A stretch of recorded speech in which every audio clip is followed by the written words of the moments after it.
안녕하십니까, 이진우입니다. 요즘은 휴대폰으로 대부분의 금융거래를 하고 있는데 몇 년 전만 해도 은행 가서 번호표 뽑고 한참 기다렸다가 예금하고 대출받고 그런 적이 있었죠. 그런데 은행이 없던 시절에는 그럼 어떻게 돈을 빌리고 신용보증을 하고 했을까요? 오늘 역사 속 경제 이야기 시간에는 은행이 없던 시절에 금융거래가 어떻게 이루어졌는지 재미있는 이야기를 들어보겠습니다. 정부가 다음 달부터 단계적 일상 회복에 들어간다고 발표했습니다. 코로나 이후를 준비하게 될 텐데 그중에서 가장 바쁜 곳이 호텔 업계가 되겠지요. 여행들도 많이 다니시고 이제 호텔도 더 자주 이용하게 되실 텐데 오늘 책 함께 읽어보는 체크리스트 시간에는 호텔 리어가 알려주는 호텔 이야기라는 책을 통해서 호텔 산업과 호텔을 이용하는 팁까지 들어보겠습니다. 손에 잡히는 경제 플러스 광고 듣고 시작합니다. 네, 옛날 경제 이야기 들어보는 시간입니다. 오늘 역사 속 경제 이야기 시간에서는 은행과 관련한 흥미로운 이야기들을 살펴보죠. 역사 스토리텔러 썬킴 씨 나오셨습니다. 어서 오십시오. 안녕하십니까. 이제 뭐 한 가족같이 느껴지고 있습니다. We are family죠. 저도 이 시간 되면 마음이 편해져요. 옛날 얘기 듣는 것 같아서. 모든 코너에서 다 그런 말씀 하시는 거 알고 있습니다. 찐 애청자 썬킴 씨 나오셨습니다. 오늘은 은행 얘기 해볼 건데 네. 옛날에는 은행은 없었나요? 은행도 있었나요? 뭐 우리가 세계사 시간에서 배웠던 그 은행, 뱅크란 것이 이제 베니치아 상인들이 먼저 만들었다. 예. 그 수로 옆에 있는 벤치에 앉아가지고 이 고리대금업을 하면서 그 이제 벤치가 이제 뱅크가 됐다라는 설도 있고 그건 뭐 세계사 시간에서 다 배웠기 때문에 오늘은 약간 다른 관점에서 한번 말씀드리려고 합니다. 예. 조선과 중국, 동아시아의 은행사. 일단 들어가기 전에 우리 또 경제학 전문가이신 또 또 퀴즈 내려고. 퀴즈가 아니라 궁금해서 여쭤보는 거예요. 네, 은행에 돈 얼마나 있냐고요? 지금 계좌가요? 비밀번호 알려주시죠. 은행이라는 표현이 네. 이제 그 중국어를 전공하시는 분들은 은행이라고 하는 게 아니라 은항이라고 해야지 올바른 표현이다라고 하시는 분들이 계시거든요. 왜요? 왜? 우리가 행자라고 하는 게 음.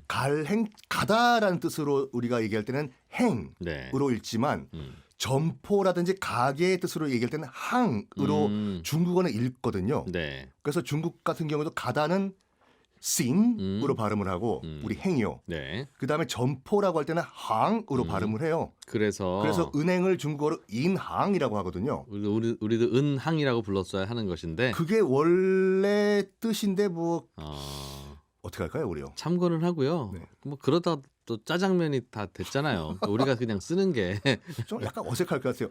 자기, 나 오늘 은항 좀 갔다 올게. 조선에도 은행이 있었나? 라고 이제 많은 분들이 질문하시는데 일단 대답을 드리면 없었습니다. 그러니까 근대적인 은행은 그 1897년 대한제국이 생긴 이후에 첫 은행인 한성은행이 처음인데 조선은 구조상 그 은행이 생길 수가 없는 이유가 산업공상 이 상업을 억제했던 나라거든요. 그래서 1791년 그 정조가 했던 그 신해통공 우리가 알고 있는 금난전법을 없애버리고 모든 백성들이 다 상업에 종사해도 된다 하기 전까지만 하더라도 일단 기본적으로 원칙적으로 상업을 억제했던 나라이기 때문에 이 은행이라는 것은 존재하기 힘들었었고 그 대신에 뭐 했냐. 조선은 사채업의 나라였다. 돈은 필요할 테니까. 돈은 필요하니까요. 은행은 없고. 그럼 개인적으로 빌려야죠. 뭐. 빌려가지고 이제 이자 갚는 거죠. 네. 이게 그 조선 건국부터 이 사채업이 시작이 됐거든요. 왜냐하면 아시다시피 이제 그 여말선초 기간 때 고려의 그 지방 재정이 와르르 무너진 상태에서 조선이 건국이 됐지 않습니까? 그래가지고 지방에서도 이제 그 먹고 살아야 되는데 아전들이 그 관리들이 그 당시 둔전 시스템이라고 해가지고 스스로 이제 먹고 살 수 있는 자급자족 시스템이 있긴 있었는데 예. 그것까지 안 되니까 야 너희들이 말이야 알아가지고 돈 벌어서 좀 채여 누워 어떡하나? 그래서 아전들이 어떡하지? 그러면 내가 갖고 있는 푼돈 가지고 이걸 불리기 위해서는 이자놀이를 좀 해보자 해서 시작을 했는데 그게 조선 472년 내내 전국으로 다 퍼져버린 거죠. 예. 사채업을 조선시대 때는 식리라고 했거든요. 증식할 식자에 이자 이자 그리고 사채업자를 식리인이라고 했는데 많은 분들이 그럼 저 일반 양인들이나 상인들이나 좀 했겠지. 아니요.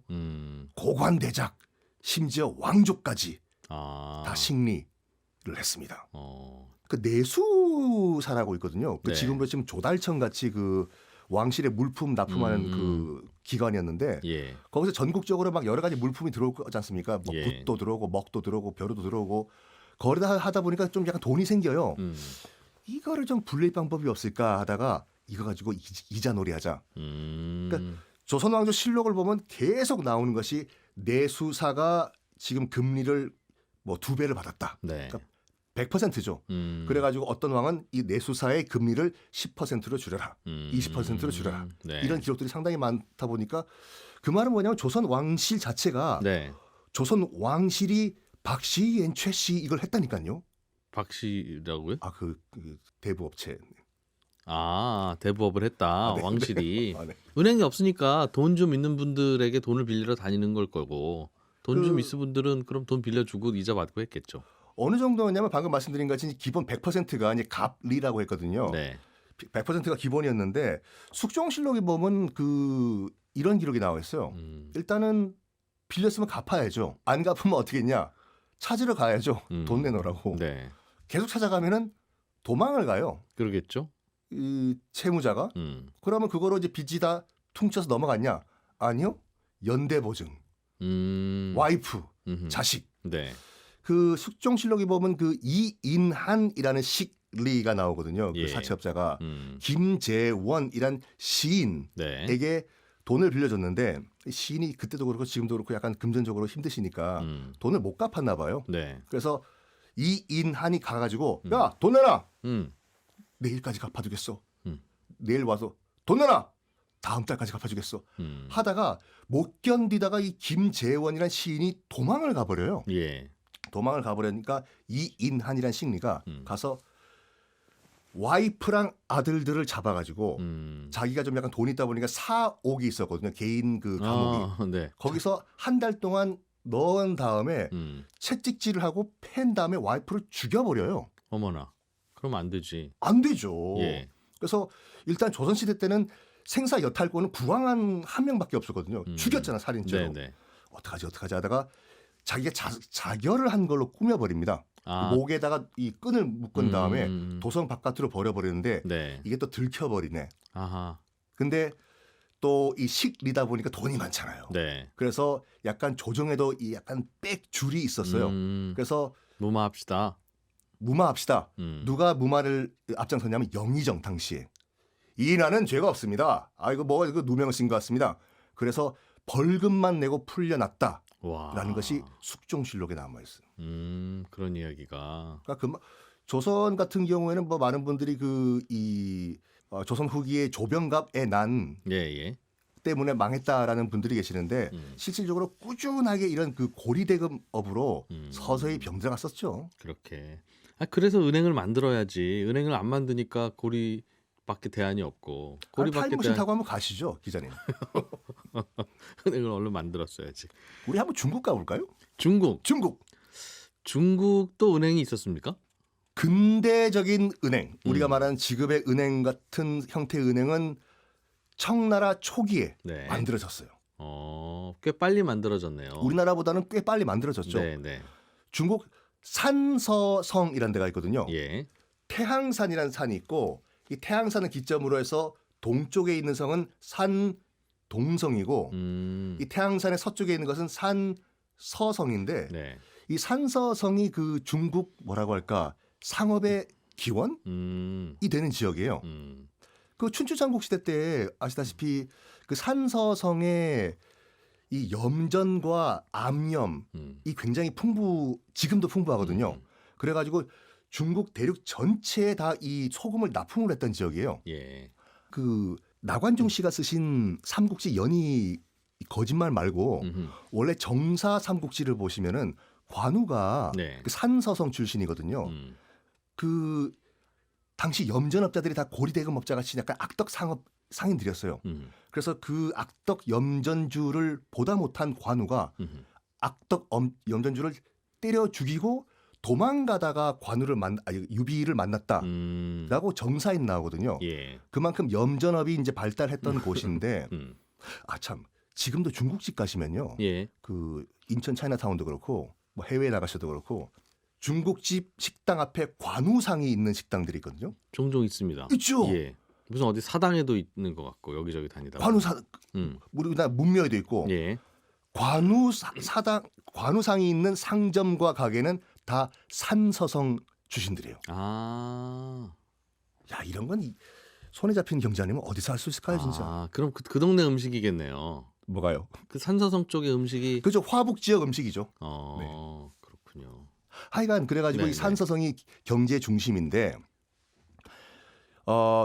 구조상 그 지리를 보면 어떻게 돼 있냐면은 중원 평야와 위에 있는 그 유목민족의 이제 그 목초지와 어떻게 큰 협곡으로 연결돼 있는 지역이 산서성이거든요. 이게 뭐냐면 중원에서 치고 올라갈 수도 있지만 반대로 유목민족이 만리장성을 피해 가지고 바로 다이렉트리 중원으로 치고 내려오는 또 코스가 될 수가 있어요.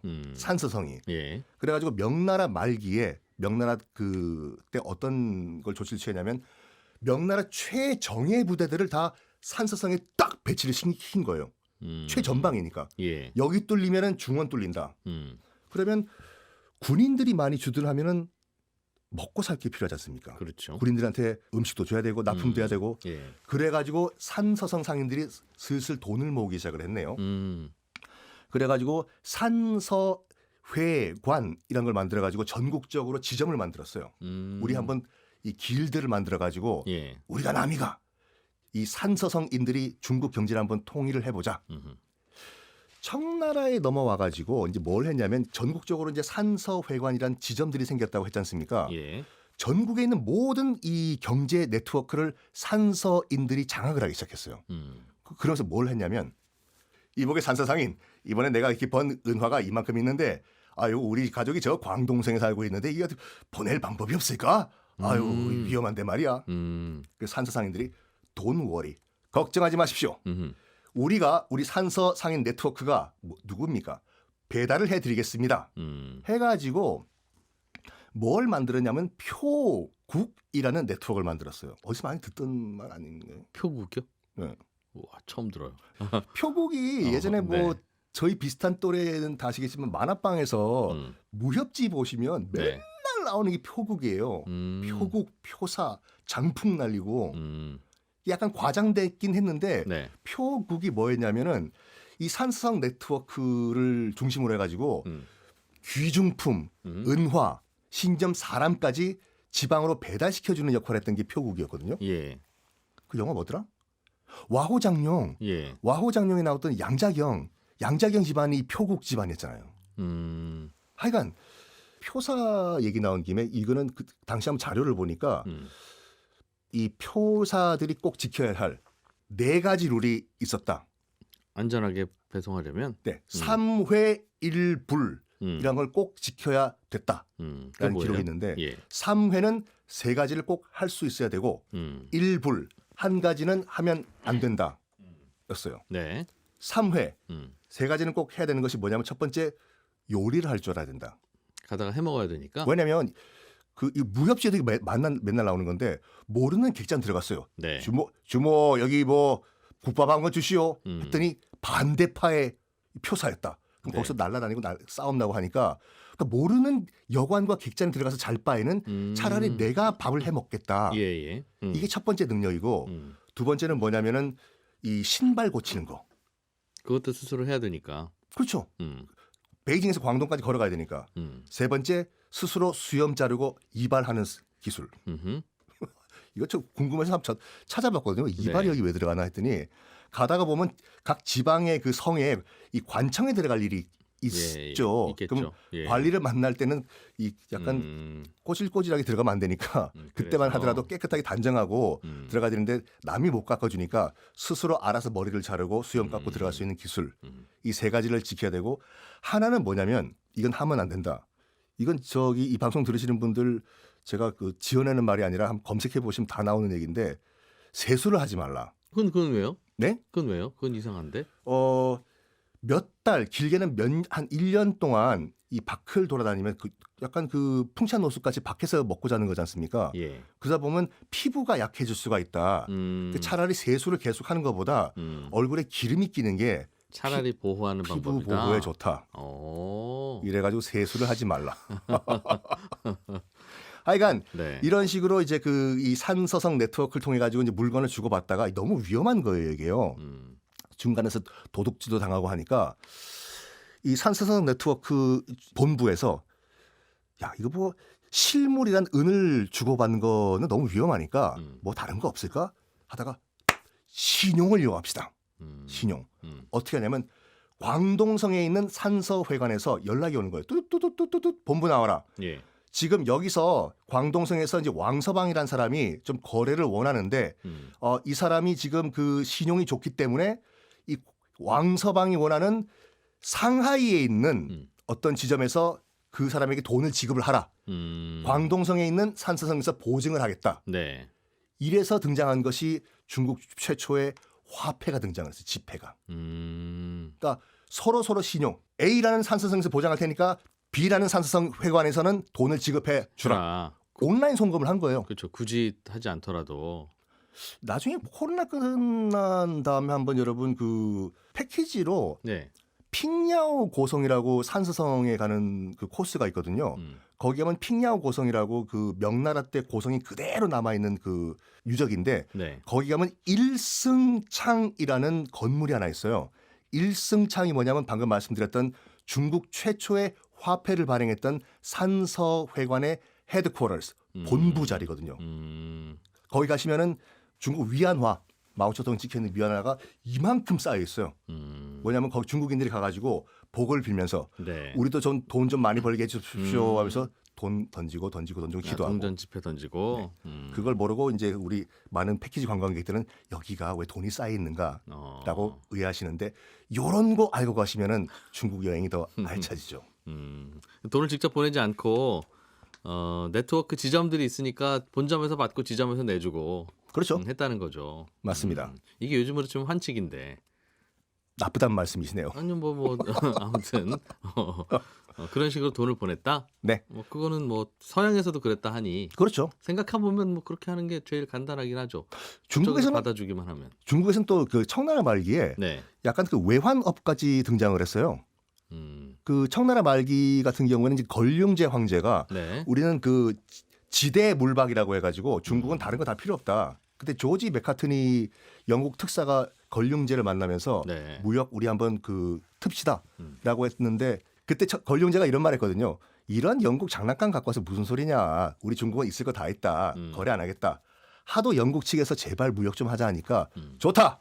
그럼 저 밑에 광동성에 있는 광주 홍콩 옆에 있죠. 네. 광주 한 곳만 무역항으로 열어주겠다.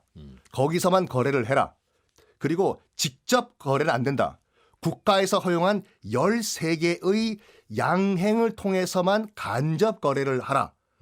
라고 만든 게 우리가 세계 시간에서 배웠던 광동 13행이거든요. 네. 그러니까 간접 거래를 해라. 간접 거래가 뭐죠? 네? 어떻게 하는 게 간접 그러니까 거래죠? 영국 배가 들어와가지고 예. 바로 영국인들이 청나라 대륙에 들어가서 직접 거래를 하는 것이 아니라 P2P로 하지 말고. 그렇죠. 예. 광주에 있는 광주 13행이라는 무역회사를 통해서 거기다 팔고 그럼 광주 13행은 이 영국 물건을 사가지고 다시 자기들이 대륙에 파는 거죠. 간접 무역을 하는 중간에 거죠. 도매상을 꼭 둬라. 수입품 도매상. 그러면 광주 13행은 돈을 많이 벌었을까요? 안 벌었을까요? 벌었을 것 같은데요. 중간에서. 엄청 많이 벌었죠. 예. 그 13행 가운데서 가장 부자가 누구였냐면 이화행이라는 그 양행을 운영했던 오병감이란 양반인데 2001년도인가 월스트리트 저널에서 지난 1000년간 지구를 다스렸던 가장 부자 50명을 뽑았거든요. 네. 그 중에서 중국인 가운데서 들어간 것이 징기스칸이랑 오병감. 징기스칸은 부동산이었을 거고. 왜 부동산 양이야?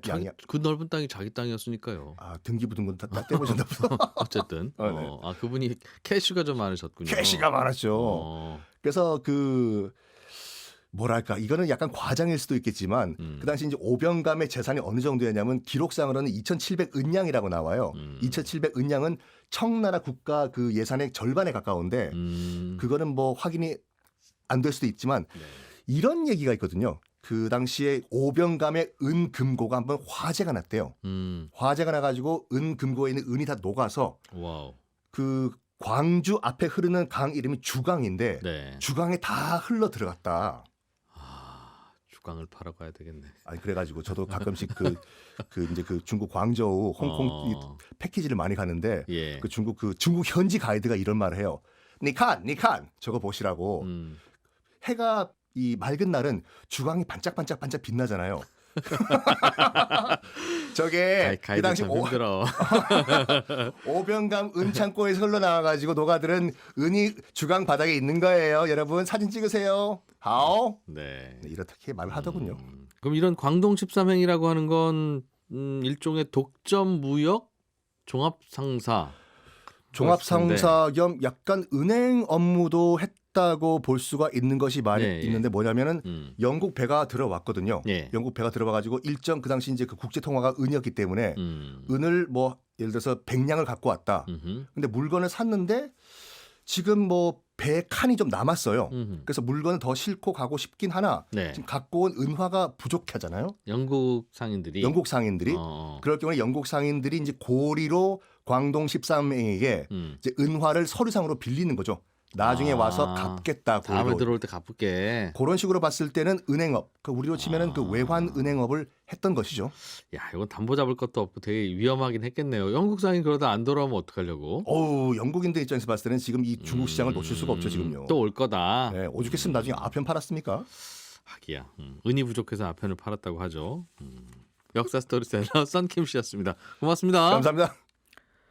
네, 예, 어려운 시기를 거쳐서 이제 코로나로부터 조금씩 벗어나게 되면 이제 호텔 가실 일이 조금 더 늘어날지도 모르겠습니다. 이런 분들을 위해서 호텔을 이용하는 팁을 담은 호텔리어가 알려주는 호텔 이야기라는 책이 있어서 저희가 소개해드리려고 정했어요. 중앙일보 남국민 기자 나오셨습니다. 어서 오세요. 예, 안녕하세요. 호텔 업계가 고생 많이 했죠, 코로나 때문에. 그렇죠. 가장 큰 직격탄을 맞은 산업으로 꼽히죠. 예. 그래서 보니까 재무제표를 보니까 뭐 작년에는 한 거의 호텔 신라 같은 대표적인 기준으로 보면 한 2천억 적자를 봤더라고요. 적자로. 원래 한 2, 3천억씩 벌던 회사인데 그래서 분기로 보니까 이제 올해 2분기 정도부터 이제 적자가 흑자로 전환이 된 거 보니까 이제 조금 기지개를 펴는 분위기인 것 같습니다. 예. 요즘은 국내 호텔들은 이런저런 용도로도 이용하기도 하고. 네. 그래서 꽤 괜찮아지기도 했다고 하더군요. 요즘에 그 작년에 호텔이 많이 정리가 되다 보니까 예. 많이 변화가 많이 일었어요. 뭐 대표적으로 우리가 뭐 이름 대면 딱 알만한 서울 도심에 유명한 호텔들이 있는데요. 예. 뭐 예를 들면 강남의 르메르디앙, 뭐 쉐라튼 강남, 뭐 중구의 힐튼 호텔 이런 것들은 굉장히 역사도 오래되고 예. 유명한 호텔인데 여기가 작년에 매물로 나와가지고 팔리고 이랬습니다. 그러면 그분들 거기도 계속 호텔이 되는 거죠, 계속. 매물이 매각한 사람들이 물론 호텔 하는 분들도 뭐 있을 수는 있지만 예. 대부분이 그걸 이제 다시 오피스나 주택으로 재개발한 경우. 헐고 다시 지으려고. 예, 작년에 마침 또 코로나로 경기는 안 좋았지만 네. 부동산 엄청난 호황이었잖아요. 호텔을 사서 그 위에 아파트를 짓거나 네. 뭐 차라리 오피스 빌딩을 지으면 훨씬 수익이 남는 거죠. 임대료 많이 나오니까. 예. 작년에 좀 변화가 많았습니다. 요즘 집값이 많이 올라서 그런가요? 실제로도 도심에 그 웬만한 상업용 건물을 리모델링해서 주택으로 쓰면 네. 오히려 더 남는다고 하기도 하고. 예. 제가 들은 바로는 최근에 팔린 최고급 호텔을 예. 그냥 주택인데 아주 소규모 주택들 있잖아요. 그러니까 가구 수가 많지 않은 주택으로 만들어서 호화로운. 예, 호화로운 최고급 빌라로 만든다. 뭐 이런 계획도 나오더라고요. 그것도 가능하다. 네. 알겠습니다. 다양한 변신들을 하고 있는데 이 호텔 오늘 이 책인 호텔리어가 알려주는 호텔 이야기는 그 직접 호텔에서 일하시는 분이 쓴 책인가 봐요.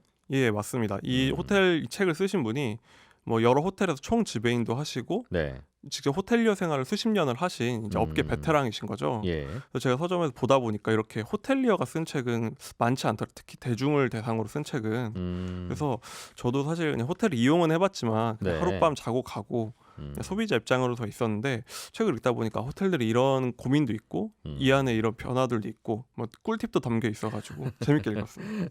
호텔 업계 요즘 제일 큰 고민은 뭐예요? 손님 안 오는 거 말고. 손님 안 오는 건 뭐 항상 고민이긴 한데 음. 이전부터 계속 쌓여왔던 고민이 사람을 구하기가 너무 힘들다고 해요. 직원? 예, 직원 구하는 게 정말 힘들다고 합니다. 예. 그 전에는 호텔은 굉장히 화려해 보이고 또 한때 뭐 호텔 경영학과 이런 게 인기 학과가 되기도 하고 네. 뭐 드라마 때문에 인기 끌고 했었죠. 그런데 겉은 굉장히 화려한데 사실 이게 굉장히 노동 집약적이고 고생을 많이 하는 뒤에서 힘들죠. 뒤에서 예, 굉장히 힘든 예. 산업이잖아요. 그러다 보니까 요즘 젊은 분들은 잘 안 하려고 한다는 거예요. 그러다 보니까 사람을 구하기가 힘들고 네. 그러면 또 호텔은 그냥 알바나 뭐 계약직 이런 식으로 계속 인원을 이렇게 그때그때 충원을 하려다 보니까 노하우가 안 쌓인다. 네. 그런 고민을 계속 해오고 있었죠. 예. 그런데 작년에 뭐 업계가 워낙 위기를 맞으니까 그게 이제 더 가속화돼가지고 그래서 예, 뭐 굉장히 유명했던 지배인도 막 나가시고 막 그런 우여곡절 겪었다고 하더라고요. 네. 저도 가끔 그 호텔 가면 호텔에 일하는 분들이 일하는 장소 사무실이 있지 않겠습니까? 네. 호텔은 객실만 있는 게 아니라. 네, 그런 데 가보면 아니 호텔 지을 때 사무실도 좀 같이 잘 지으면 되지. 일부러 그렇게 해놓은 것처럼 굉장히 낡은 곳으로 만들어놨더군요. 그렇죠. 뒷면에 굉장히 그런 네. 분들 스태프들이 쓰시는 곳을 보면 네. 고생이 많으시죠. 안 보면은. 보이는 곳에 만들어 놓은 것까지는 이해가 되는데 네, 뭐 왜 이렇게 허름하게 만들어놨나 싶기도 하고 예, 백화점도 어디 가보면 백화점 직원이 일하는 공간이 있는데 네, 거기도 아유 백화점 지을 때 저 인테리어 자재 좀 갖다가 같이 좀 하지 일부러 뗐나 싶을 만큼 네. 이상하게 해놨어요. 그래서 좀 대우나 뭐 네. 그런 시설도 확실히 그런 것 같고 업계분들 얘기를 들어보면 그런 유통업이나 이런 호텔업이 네. 생각보다는 영업이익률이나 마진이 작다고 해요. 경쟁이 치열하다 보니까. 그래서 비용을 아끼려고 그랬나 해서 왜 그러냐고 물어봤더니 아마 농담 반 진담 반이시겠죠.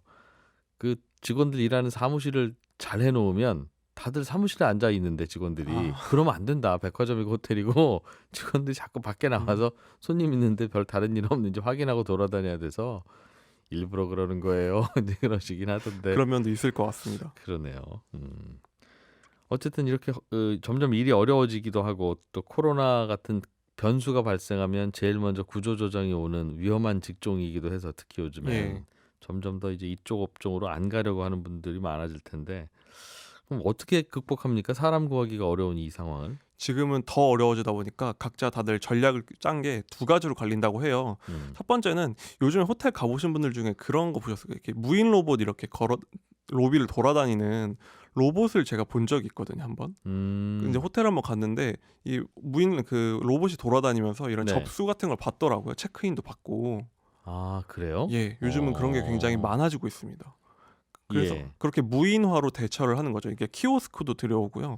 호텔에 그러니까 점점 이런 뭐 햄버거 가게나 이런 데처럼 키오스크나 이런 무인화로 대응을 하고 직원을 줄이고 직원을 줄이고 예, 있습니다. 예. 그런 식으로 줄여가지고 좀 가성비 좋고 무인화로 가는 방향이 있고 또 양극화가 일어나가지고 우리는 더 많은 투자를 해야 된다고 해가지고 사람은 이제 많이 수급하기가 어려워지잖아요. 네. 대신 시설에다가 굉장히 투자를 하는 거예요. 고급스럽게. 고급스럽게. 예전에는 호텔하면 직원이 엄청 많고 친절하게 인사하고 이런 게 막 좋은 경험이었는데 네. 요즘은 그런 것보다도 뭐 멋있는 예술품을 들여놓는다든지 아니면 요즘에는 좀 특징이 백화점업을 하시는 분들이 네. 호텔업에 뛰어드는 경우가 많거든요. 예. 이 힘든 호텔업을 백화점에서 뛰어드는 게 백화점을 하는 사람들이 오히려 호텔을 잘할 수 있을 것 같다고 보는 거예요. 둘 다 힘들어요. 둘 다 힘들지만 호텔을 자기들이 들어가면 어. 거기서 굿즈도 팔고 예. 뷔페 같은 것도 훨씬 백화점스럽게 바꾸고 비슷하네요. 예, 비슷합니다. 잠만 안 잘 뿐이지 백화점은. 그렇죠. 그래서 이거 백화점인데 잠만 재우면 되는 거 아닌가? 그런 식으로 가는 거죠. 그렇기도 하네요. 사실은 호텔 1층에 로비나 뭐 커피숍 같은 거 두지 말고 예, 쇼핑할 수 있는 공간을 넣으면 예, 맞습니다. 오히려 더 매출이 늘어날지도 모르겠다는 생각이. 네. 그래서 요즘 고급 호텔들은 굿즈를 많이 팔기도 하더라고요. 그런 호텔 식으로 브랜드 상품 붙인. 네. 네. 그렇군요. 이런 대응이 뭐 지역별로도 좀 다릅니까? 호텔들이 대응하는 방식이? 지역별로도 정말 큰 차이를 만들어내는데 방금 양극화를 얘기했잖아요. 예. 도심 이게 비즈니스 호텔들이 가장 큰 타격을 입은 게 코로나 때문에 여행은 국내 수요가 많았기 때문에 그냥 외국으로 안 나가는 대신 다들 한국에 있었으니까 네네. 그 수요가 어느 정도 유지가 됐는데 비즈니스 수요가 완전히 사라진 거예요. 그러다 보니까 도심 비즈니스 호텔 이런 것들은 굉장히 많이 힘들었죠. 훨씬 타격이 힘들었고. 차라리 지방으로 가족들 단위로 나가는 리조트형 호텔은 잘 되는데. 그렇죠. 그러다 보니까 오히려 지방 호텔들은 요즘 르네상스기라고 하는 게 재부응이라고 하는 게 아주 오래된 낡은 지방 호텔들을 예. 사서 최고급 뭐 하룻밤에 한 4-50만 원 받는 그런 호텔로 개장을 해놓고 근데 그 호텔들이 거의 한 달치 예약이 꽉 차 있는 그런 식으로 지방은 오히려 고급화되고 있습니다. 서울의 비즈니스 호텔들은 헐리고 사무실이나 아니면 주택으로 바뀌고. 예, 맞습니다. 호텔 얘기하면 그 제일 먼저 떠오르는 게 5성급 호텔, 뭐 4성급 호텔, 별이 몇 개야, 뭐 이렇게 물어보기도 하고 하는데 네. 이거는 어떤 기준으로 붙이는 겁니까?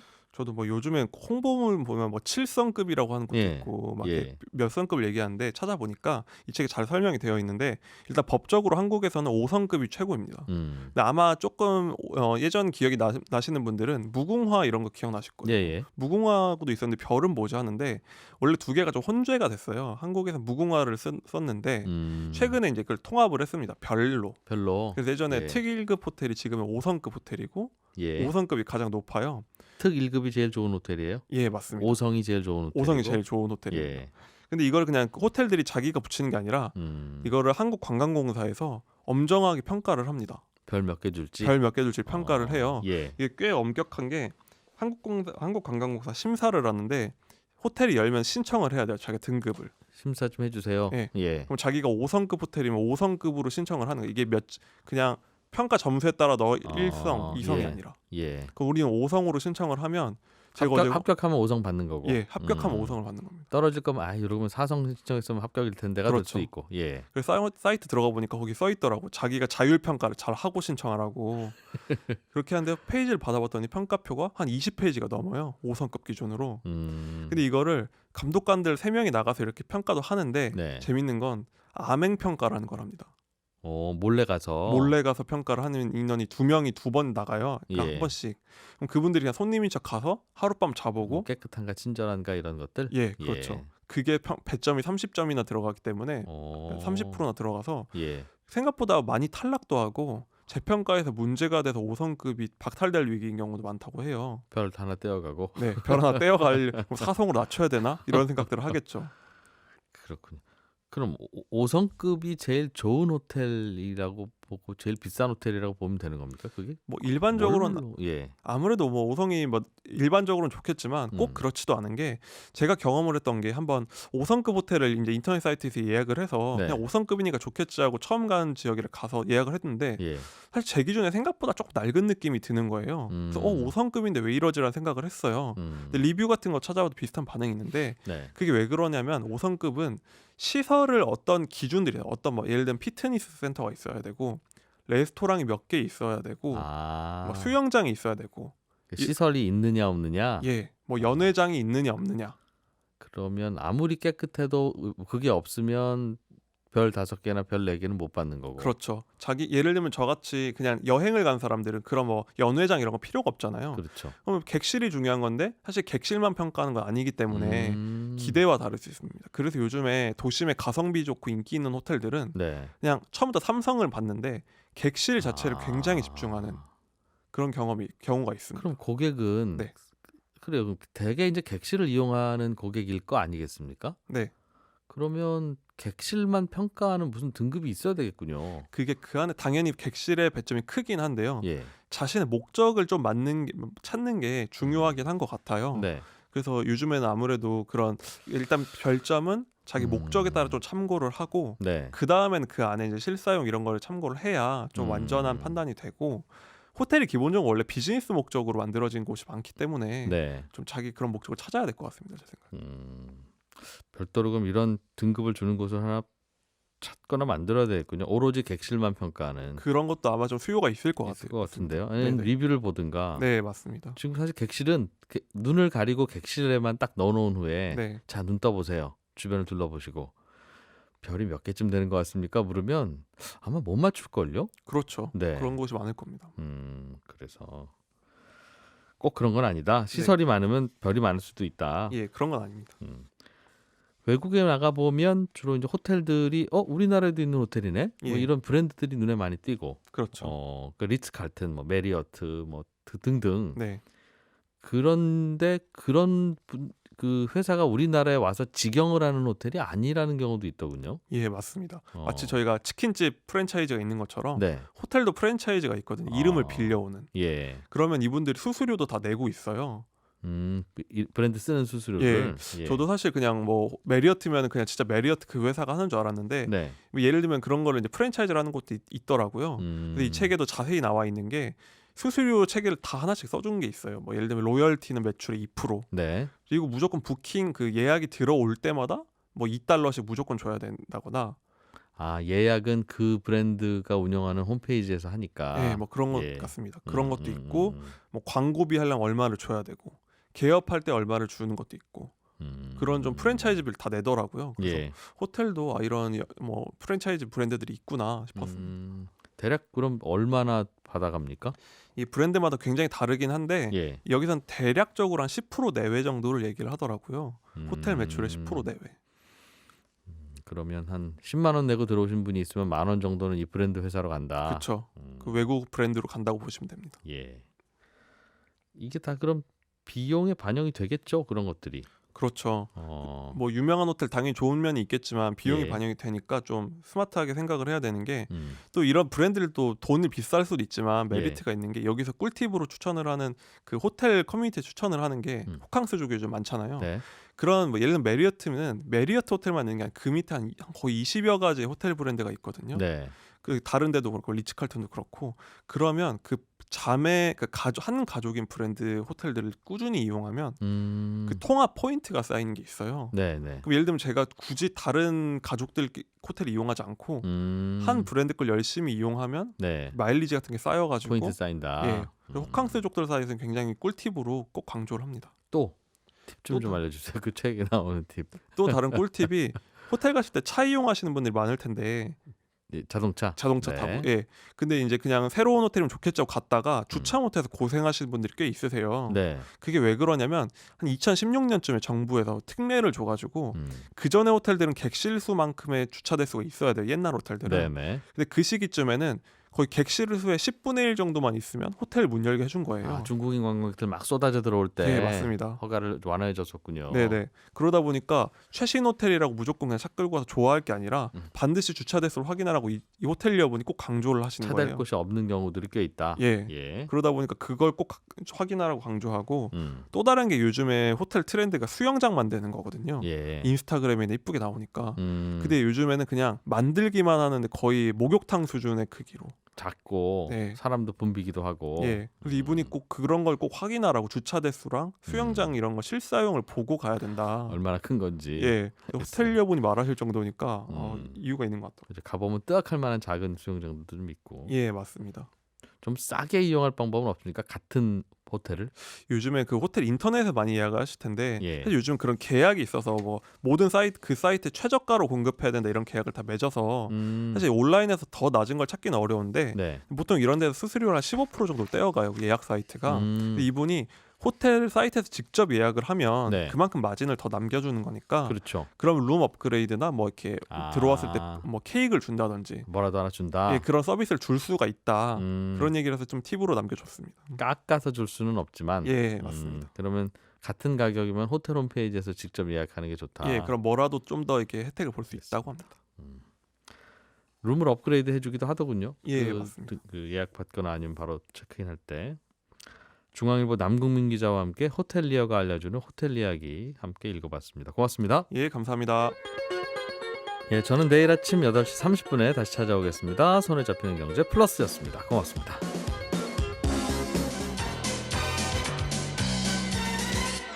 더 깊고 더 재미있는 경제 이야기. 이진우의 손에 잡히는 경제 플러스.